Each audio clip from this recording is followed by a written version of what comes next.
6 करोड़ लोगों पर heart attack का खतरा, मतलब निपटना है। अचानक मौतों का सिलसिला बढ़ा। तो आज हम बात कर लेते हैं अचानक हो रहे उन मौतों पर जिसके कारण एक और जहां चिंता का विषय है, वहीं पर आम लोगों में दहशत भरा माहौल है। मैं हूं श्याम कुमार, आप देख रहे हैं न्याय चक्र NCTV। मैं समय हूं। तो ऐसी अनोखी मौतें जो आज विकराल रूप लेती नजर आ रही हैं, जिस पर ना कोई सरकार और ना ही कोई वैचारिक और ना ही कोई वैचारिक दृष्टि से या इस पर सोचने और रिसर्च करने पर कोई तैयार नहीं। जबकि अचानक मृत्यु होने के मामले में अब हो रहे हैं उतने पहले कभी नहीं देखे गए। आम मीडिया ने भी इस पर कन्नी काट ली। आखिर क्यों? अचानक हो रही मौतों में हर उम्र का व्यक्ति शामिल है। बच्चों से लेकर बूढ़े तक इस जग में आ रहे हैं। ऐसा नहीं है कि सिर्फ अधिक उम्र के लोग ही मर रहे हैं। अक्सर देखा एवं सुना जा रहा है कि शादी की रस्मों के बीच दुल्हन मर रही है।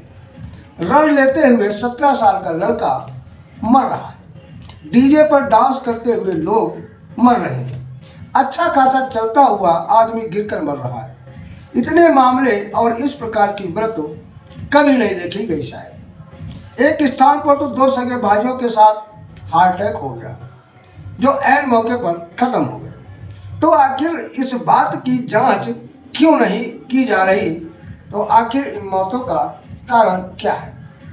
जबकि इन मौतों पर दिल्ली महिला आयोग ने केंद्र सरकार सहित विभागों को नोटिस जारी कर इसकी जांच कराने की भी मांग की है। इतना ही नहीं, उन्होंने जांच करवाने की मांग केंद्र सरकार के अधीन जो विभाग हैं उनसे भी की है। अभी हाल में एक समाचार चैनल जो न्यूज़ 18 के नाम से जाना जाता है ने एक रिसर्च सेंटर के हवाले इस बात का खुलासा किया कि कोरोना की वैक्सीन ले चुके लोगों में हार्ट अटैक संबंधित बीमारी का खतरा कुछ ज़्यादा है। तो यानी कोविड-19 और हृदय संबंधी रोग के बीच एक शोध ने बड़ा खुलासा किया। कोविड-19 वैक्सीन ले चुके कुछ रोगियों में पोस्टरल आर्थोस्टैटिक टैचिकार्डिया सिंड्रोम यानी पोट्स विकसित हो सकता है। शोध research peer review journal nature cardiovascular में प्रकाशित की गई है, जिसके रिसर्च में सामने आया है कि संक्रमण के बाद हो रही लोगों में हृदय रोग की संभावना विकसित हो रही है, जो सर्वाधिक है। हालांकि सरकार ने तो इस विषय पर कोर्ट में यहाँ तक कह डाला कि वैक्सीन से हुई मौतों पर हम जिम्मेदार नहीं हैं। तो आखिर सवाल उठता है कि फिर सरकार के इशारे पर जबरन वैक्सीन क्यों लगवाई गई?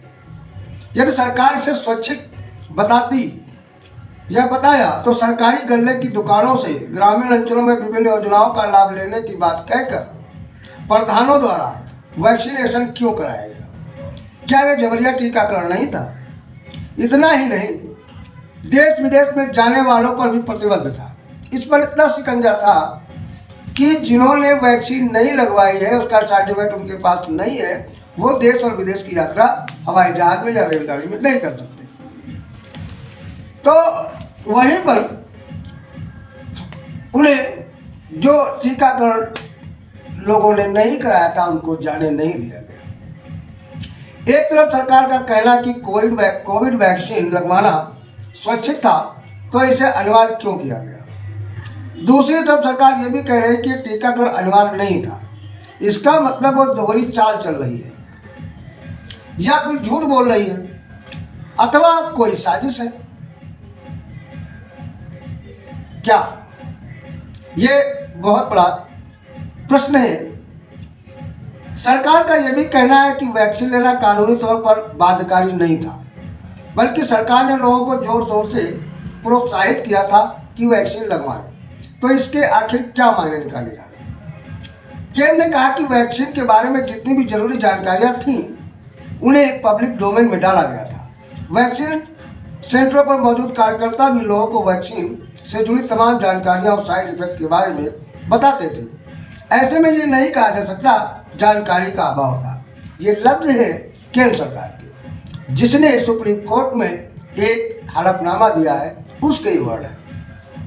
तो ये जो हम बात कर रहे हैं कि वो यूं ही नहीं कह रहे हैं, क्योंकि सुप्रीम कोर्ट में केंद्र सरकार ने ये कहा, इस बात का हलफनामा प्रस्तुत किया जिसमें कहा गया है कि टीकाकरण अभियान के लिए कोविड वैक्सीन 19 का निर्माण थर्ड पार्टी ने किया। तो सवाल बनता है, क्या ये सब बगैर सरकार के इशारे पे हुआ?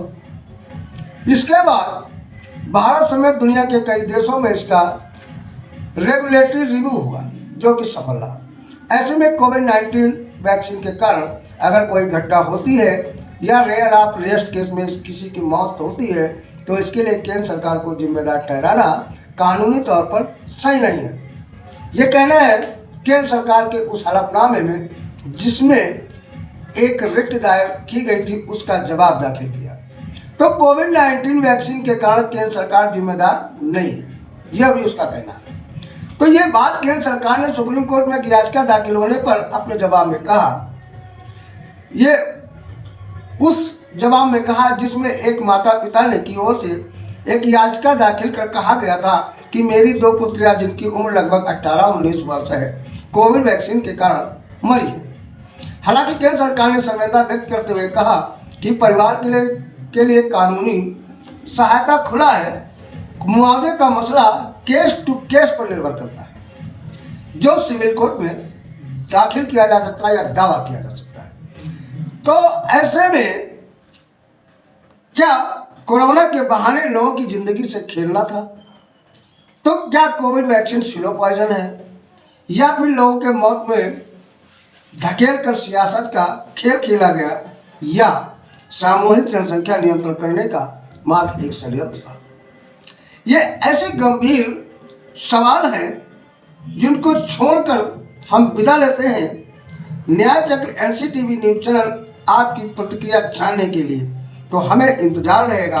तो आज बस यहीं तक। चैनल को लाइक, सब्सक्राइब एवं अधिक से अधिक लोगों तक शेयर करें, जिससे ये सुप्रीम कोर्ट में दिए गए केंद्र सरकार द्वारा हलफनामे, जिनको हलफनामा शपथ पत्र कहते हैं, उसको देकर अपना स्पष्टीकरण प्रस्तुत किया है कोरोना वैक्सीनेशन के बारे में।